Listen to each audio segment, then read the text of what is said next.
Fashion and shopping. Fashion is really killing a lot of people. I know people, every Sunday they have to wear a new dress to church. There was this story where they said there was this girl, she wear new clothes for every day lectures that she goes. And it got to a point that all the clothing that she brought for that term or that semester all got finished, and she said she can't go for lectures because all her new clothing are finished. Don't put pressure, that kind of pressure on yourself. Ask yourself, how many clothing have you been able to wear that is in your closet right now? How many shoes are you able to wear? We need to really look at where your standard right now, does it need to be upgraded? If not, then you don't need to kind of inflate your life. So number one thing that sabotage our savings is what? Lifestyle inflation. This financial goal I'm talking about is that you need to set a goal and tell yourself that, look, in the next 1 year, this is the amount of money I want to make into my investment account. Or maybe in 5 years' time, you want to start building. You want to buy all the building materials. Or in 10 years' time, you need to have about 50,000 Ghana cedis in your account or $50,000 in your account. So you need to have a financial goal and work towards it. Welcome to today's episode. Today, I want us to look at 5 things that sabotage us from actually saving some money after we are being paid or after we make some money. For these 5 things that sabotage our savings are things that always come our way, but we don't really pay attention to it. So today I just want us to remind ourselves certain lifestyles, certain habits that is likely or is preventing us from saving. I did a video in one of my previous videos. I said that saving is so much important as an investment. Though when you save money, meaning that you are keeping some money, or let me put it in this frame. When you pay yourself first, that means that money that you are paying yourself, you are not consuming it, you are not spending it, you are keeping it, you are holding on to it. So that money is what you are going to use to multiply your wealth, or you are going to use to multiply. So if you are not able to save some money, then it means that it will be very difficult for you to build your wealth. So in this case, I want us to look at things that sabotage that savings.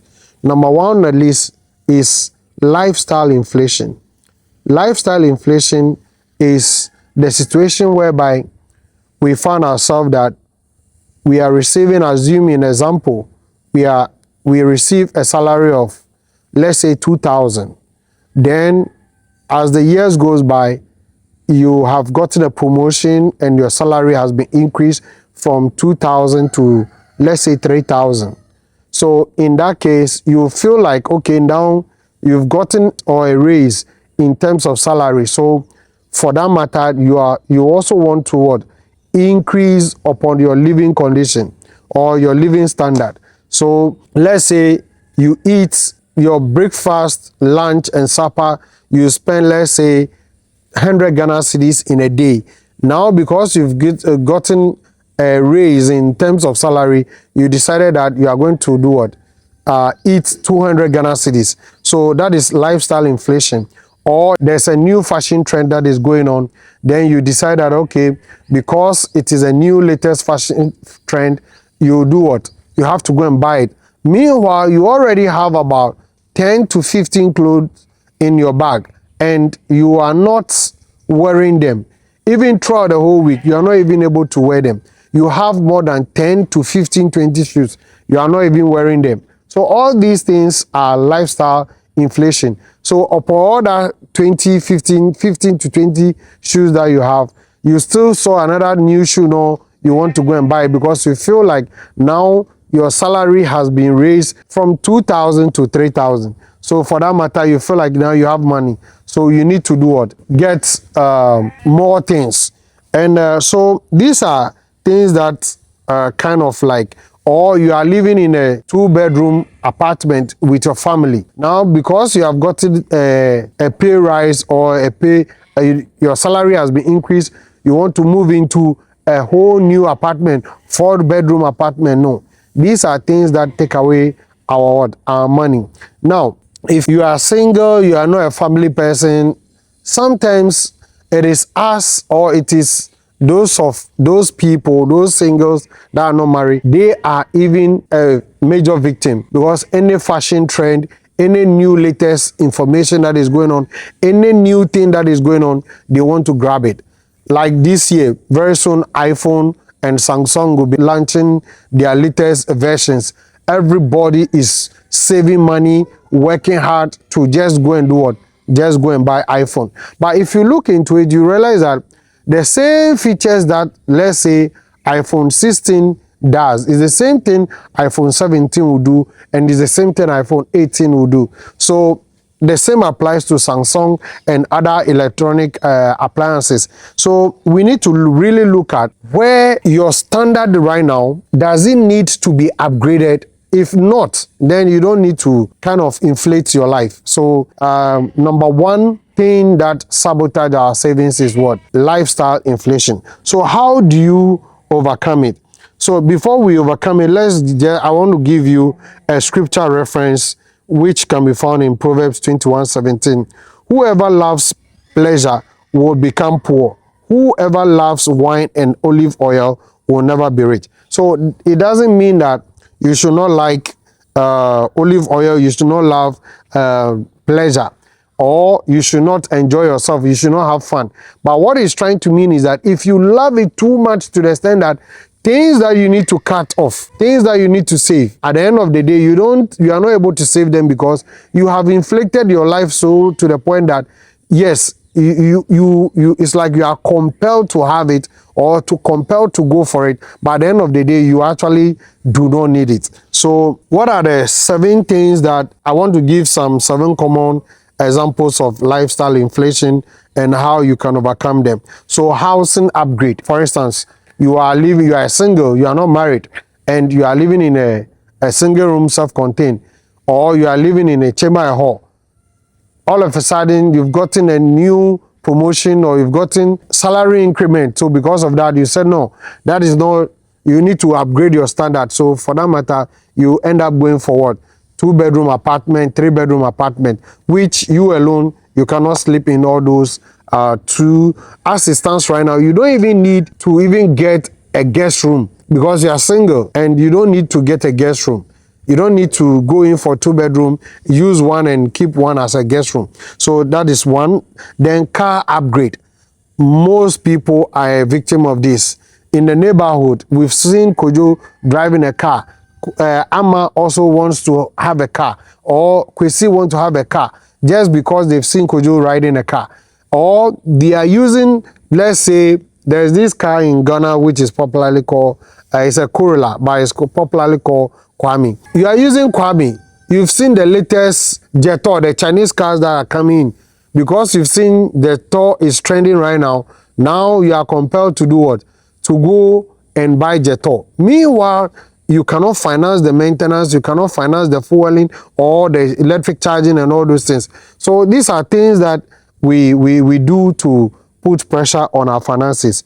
Number 3 is dinner and food habit. For your budget for food or breakfast, lunch and supper is within 100 Ghana cedis a day. Now, because you've gotten a pay rise, or you've gotten some money, or money has started coming, or you are doing business and money has started coming, you feel like, okay, now you have to increase the size of your food in terms of the price. So maybe you are eating at a choba. Now you say, no, you don't like choba again. You have to go for what? A restaurant like Kempinski and all those things. Fashion and shopping. Fashion is really killing a lot of people. I know people, every Sunday they have to wear a new dress to church. There was this story where they said there was this girl, she wear new clothes for every day lectures that she goes. And it got to a point that all the clothing that she brought for that term or that semester all got finished, and she said she can't go for lectures because all her new clothing are finished. Don't put that kind of pressure on yourself. Ask yourself, how many clothing have you been able to wear that is in your closet right now? How many shoes are you able to wear? Maximum, guys, we need 2 shoes, 1 sandals, 1 tourist, or 1 easy wear. We are good to go. How many trousers? Maximum 2 or 3. Shirts, maximum 5 that you can change. You don't need so much. The ladies, you have a lot of clothing in your bag, in your closet, and at the end of the day, you are not even able to wear it. But let there be a new naming ceremony, a new wedding, and you see you have to sew that new dress, and you are putting that kind of life inflation pressure on yourself. So these are things that you need to really look at. Vacation, yes, it is not compulsory to go to vacation. It is nice to go to vacation. Don't go to expensive places where you cannot afford. Subscription and membership. Some of us have subscribed to certain apps, certain programs that we do not even attend. I believe the beginning of this year, people have gone to subscribe to a lot of gym membership, and they have not even been able to even attend or go to the gym more than even up to 5 times as at now. So these are things that we need to. Some people have subscribed to DSTV Premium, and at the end of the day, they are not even able to watch it because they have to be at work. So these are things that you need to really, really look at. Now, the last one example is hiring help and outsourcing. There are some things you can do them yourself. You don't need to outsource it. Some people can do the washing themselves. They have the ample time. They have the time to do the washing. But at the end of the day, they have to go and hire people to come and wash it for them. There are some cleaning job that they can do by themselves. They have to go and hire people to do it. So these are things. The danger of lifestyle inflation is these new expenses quickly become your new normal. So at the end of the day, now, because of this lifestyle inflation, the new things that you begin to do over a period of a month to 3 months, it becomes a new normal for you. So now that you are, if it gets to a point whereby your money is not able to meet those demands, then it becomes a pressure to yourself. So just watch yourself. And so how do we overcome this lifestyle inflation? So 1, adopt this rule. This rule has been used by so many people, and I'm going to mention it. But for me, I have derived a different rule from this one. And this rule is adapt 50-30-20 rule, which is about your finances. So 50% is going to needs, which comprises rent, food, transportation, bills, and 30 goes to want, entertainment, dinner, outing, shopping. Then 20% goes into savings and investment. But for me, I have issue with this rule. Why? Because it's not complete. Because there's more to this financial management than just 50-30-20 rule. Now, so let's take note. This is my rule that I have deduced from this principal rule. So mine is like this. 50% goes to needs, which comprises your rent, food, transportation, and bills.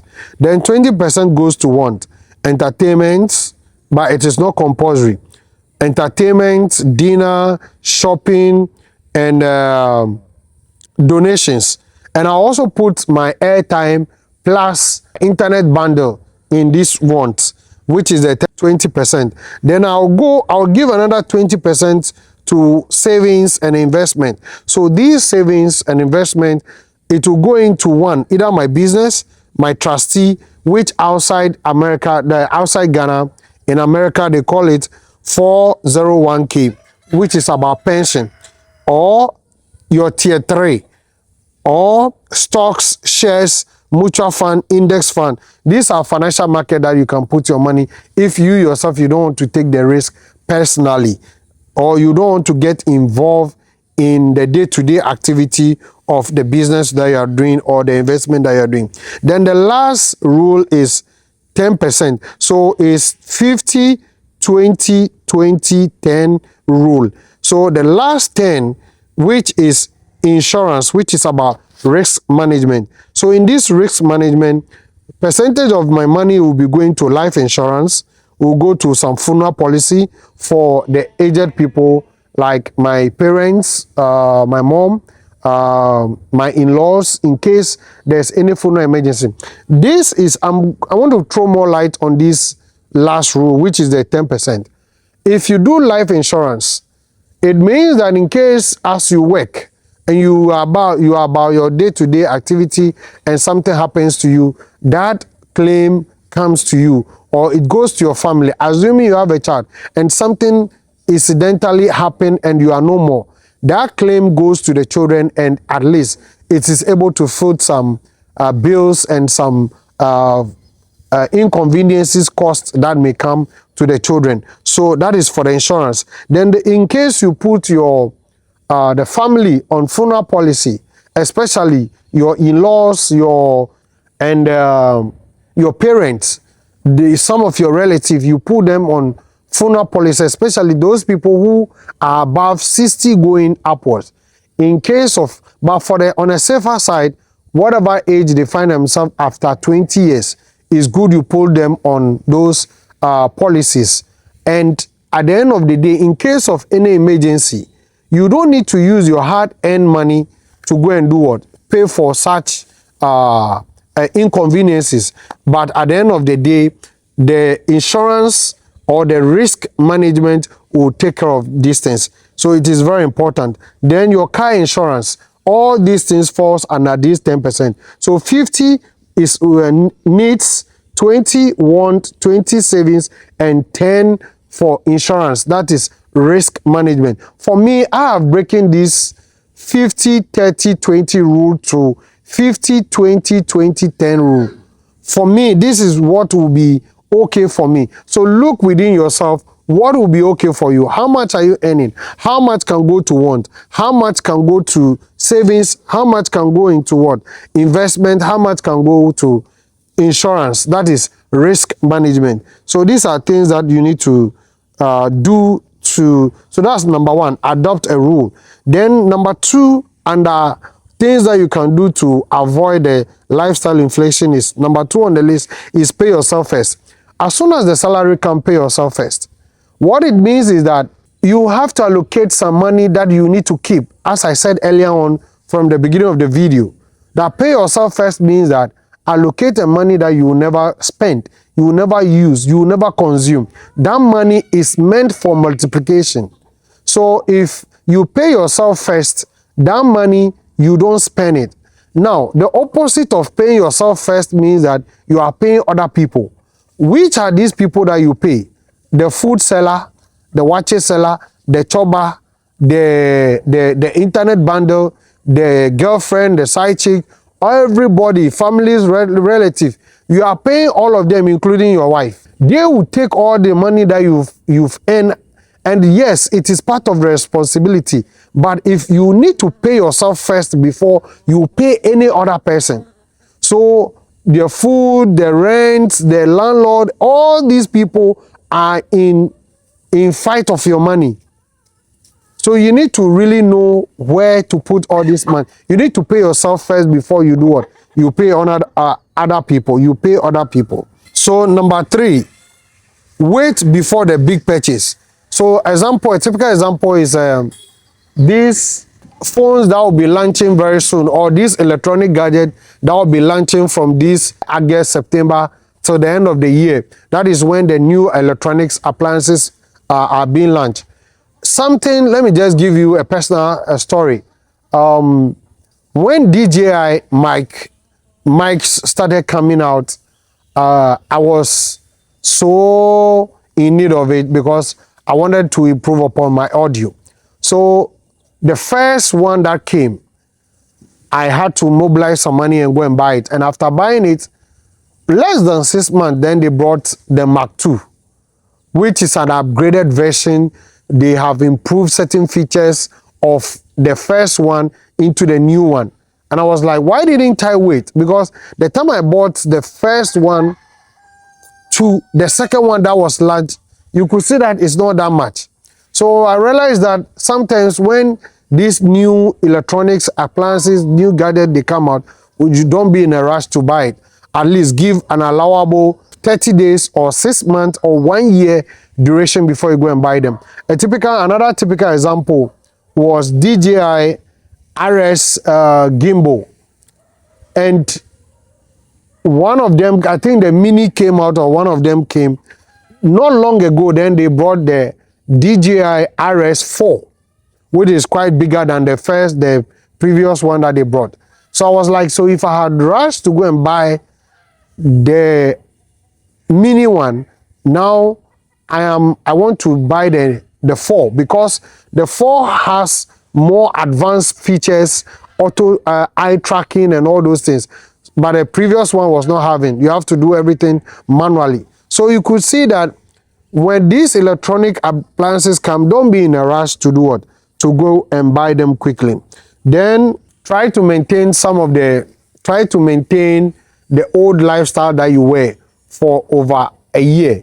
Even though there has been improvement, even though your life standard might be upgraded in terms of finances, now you could afford certain things. But what I'm trying to mean is that, yes, you can afford new things, but you can choose to maintain the old lifestyle or the standard that you were before promotion and the blessings and the new thing that has come, so that you could channel that new money that is coming into what? Into an investment. Then you need to track your expenditure. You need to track where your money is going. Everything that comes some people's way, they have to go and buy it. So track where your money is going. Where is the chunk of money? I'm not talking about tracking, assuming you go and buy, let's say, for cooking stuff, and you are coming to cook. So now you say, okay, 5 cedis went to okro, 5 cedis went to this, 10 cedis went to this. No, and that's not the kind of tracking I'm talking about. I'm tracking how much goes into your food in general, how much goes into your phone, that is in voice subscription, that is voice call or airtime, how much goes into data browsing, how much goes into your DSTV that you do not even have much time. Maximum you can watch a TV from Monday to Friday is probably 3 hours. You are feeling sleepy, you are already exhausted, and you have to go and sleep. So these are things that you need to really track. How many people comes to walk to you and say they need money that they have not budgeted for, they have not worked for? So these are things that you need to really track. Then you need to really have a financial goal. This financial goal I'm talking about is that you need to set a goal and tell yourself that, look, in the next 1 year, this is the amount of money I want to make into my investment account. Or maybe in 5 years' time, you want to start building. You want to buy all the building materials. Or in 10 years' time, you need to have about 50,000 Ghana cedis in your account or $50,000 in your account. So you need to have a financial goal and work towards it. Then you need to also separate income from lifestyle mentality. For the fact that you are making money does not mean that you need to really compulsorily show off and let people know that, no. So take away your what? Your income from lifestyle mentality. You need to treat every raises or every rise of finances as an opportunity for what? Wealth building. So that is the things you can do to avoid lifestyle inflation. Let's look at number 2 thing that you can do to sabotage your savings. That is, no budget is equal to no awareness. No budget is equal to no awareness. When you don't have budget, anything that comes your way, sweep your money away or blow your monies away. But if you have a budget and you tell yourself that, look, 50% of my money is going to the things that I really want, or the need things, 50% for need, which comprises my light bill, my food, my transportation to work or to church, wherever I work, my bills. These are 50%. Is when that 50% is exhausted, no money is coming to support it. Then your want, if it is 20%, like I say, mine is 20%. If that 20% is exhausted, I don't need to subscribe to my data. One of my phones is currently out of data, internet data, and I am managing the situation, so I have to use another hotspot, another data somewhere. as hotspot. I'm just managing the situation till the month end. Yes, sometimes you need to be hard on yourself and discipline yourself so that you don't spend every money that comes on your way. Then, so you need to budget for everything. Then you need to also budget how much you are saving. So when you don't have a specific goal, a specific financial target, because you don't have that target, any money that comes your way cannot work for you, cannot be directed to do that work for you. So that is one thing that you need to look at. So be sure you know the condition of your flocks. Give careful attention to your herds, for the riches do not endure forever. And you can find that in Proverbs 27:23, verse 23 to 24. I read it again. Be sure you know the condition of your flocks. Give careful attention to your herds, for riches do not endure forever. Suppose one of you want to build a tower. Won't you first sit down and estimate the cost to see if you have enough money to complete it? And that one can be found in Luke 14:28. So you need to really have a budget. You need to sit down, plan how much of my money goes here, goes here, goes here. If this one finish, how do I manage till the month end? All these things, all these are things that you need to do. You need to have a budget. So somebody will be asking, what is budget? Budget is a simple plan for your money. It is a good tool that you can use. One, how much money do you expect to earn? So if you're able to answer this question, then you should know how much you are earning. How will you spend the money? That is expenses.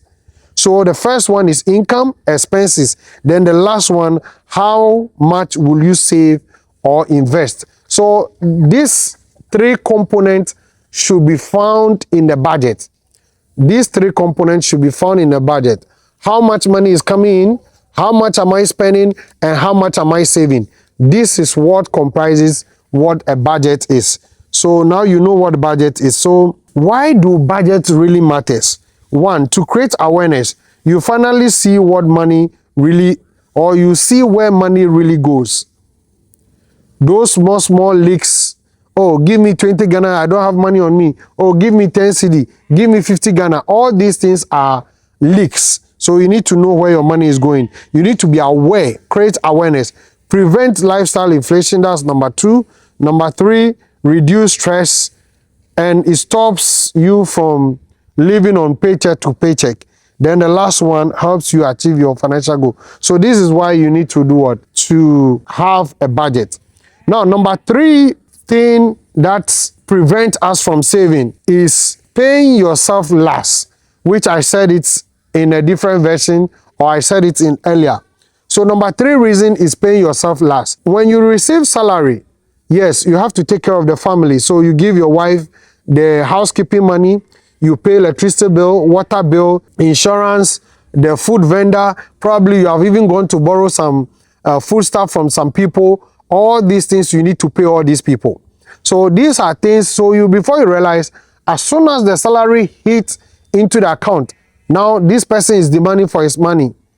After paying all of them, now you come to realize that what is left is not even enough to do what? To do investment. So at the end of the day, we call it paying yourself last. So Proverbs chapter 3 verse 9 to 10 says that honor the Lord with your wealth, with the first fruit of your crops, then your barn will be what? Filled with overflowing. Then Genesis 4:34 to 36 says that Joseph advised Pharaoh to set aside a fifth of harvest during the good year to prepare for farming, a powerful model for savings, first consistent. So it is very important you put something aside. Pay yourself first. Stop paying people and pay yourself before you end up paying people. So these are things. Pay yourself first before paying people. What it means, pay yourself last means handling all expenses, bills, like I said, bills, want, lifestyle, spending first, then save or invest whatever is left. Before you realize 200 Ghana cedis left, and it is too small to even do the investment. So let's assume as soon as you receive your salary of, let's say, 4,000 Ghana cedis, and you can afford to save 20% of it. So 20% of times 4,000 is 800. So if you can afford to save 800 Ghana cedis, that money has to go into your investment. You don't spend that money. That is paying yourself first. You don't spend that money no matter what. You don't spend it. That money should be kept, should be multiplied. That is the function of it. That is the work of it. So that is paying yourself first. So before you take care of any expenditure or anything, pay yourself first. So on the list, number 4 reason why people are not able to save or things that sabotage their saving is debt with high interest. You've just started working, the first salary has hit into your account, you think that, okay, you've started earning between 5,000 to 8,000, 10,000. So for that matter, you need to go for a car. Then the bank is chasing you, come for loan, then you are quick to go for it. And you have to pay for that loan for 6 years, 8 years, and with a very high interest. And that it means that the money you've gone for, you're going to pay like times 3 or times 4 or times 5 of what you have taken. So you end up creating more debt for yourself. So these are things that you need to really look at. The rich rule over the poor, and the borrower is a slave to the lender. You can find that in Proverbs 22 verse 7, and Romans 13:8 says that, let no debt remain outstanding except the continuing debt to love one another. So even Romans is even telling us that we should not be in a continuous debt. So if you have any debt or you have any debt to clear, work on it and clear it as fast as possible so that you'll be debt free. Other than that, you become a slave to the bank, you become a slave to your lender. They can control you anyhow they want it. So if you have debt, so part of the 20% that goes into investment, so let's say the 4,000, the 20% of the 4,800 Ghana cedis. So you can use, let's say 200 Ghana cedis to pay for your debt. You'll be paying small. Go into negotiation. Tell the lender that, look, I will be paying small till I finish paying. Give me an ample time, but don't run or block the lender or the person your Romeo is laughing. No, the people who lends you, don't block them. So I think there was one time I was owing a bank loan and the bank called me and something happened. I was not working for about 3 months and I was not on salary, and the bank called me and I have to negotiate with them, tell them I have to find my way and pay it personally. So I begged and told them that they should give me 1 month to organize myself, and the following month I'll pay double. So they agreed. So you don't need to run away from your creditors. You have to do what? Be there, at least talk to them. They are human beings like you, and give them a payment plan and clear all your debts. So that's how you can overcome this fourth obstacle. Then the last one is no clear goal. People are living their life without any financial goal. You need to have a financial goal. You need to take your financial goal just as you took going to school seriously. You should take it like a World Cup. Study about money, learn about money, know how money works, know where money goes, know where money is being circulated, and build a good financial life so that you don't live that kind of pressure. You can afford to go to wherever you want to go. You can, because you are multiplying money. When it gets to a point that you have been able to multiply it to that large extent, you should be able to go to that vacation that you are going. You understand me? You should have that kind of nice car that you want to have. This topic is not against nice things, but we are talking about that category whereby you are struggling to make money, you are struggling to catch up, and the little rise that comes, you feel you have arrived. No, you can squash that money, and you need to keep some money down yourself. So build a financial life. How much do you want to accumulate this 2026 to 2027, 2028? How much money do you want to make? In the next 5 years, how much do you want to see in your investment account? How much shares do you want to be own in a company? These are financial goals that you need to really look at. So whatever money that comes, the last video that I did, the previous video that I did, I said, whatever that comes into your hand that you keep matters so much than any other thing that you do. If it is 20 Ghana cedis, if it is $20, if it is $100, if it is 100 Ghana, if it is 200,000, 5,000, keep some for yourself. That money should be meant for multiply, but not for consumption. So I will not talk much, and these are the things. So let me just recap quickly 5 things that sabotage our savings or prevent us from saving money. 1, lifestyle inflation. 2 is no budget is equal to no awareness. Because you don't have budget, you are not aware that you are supposed to do this, you are supposed to do that, you are supposed to send this money, or you have to make your money work for you. Then we look at number 3 thing that's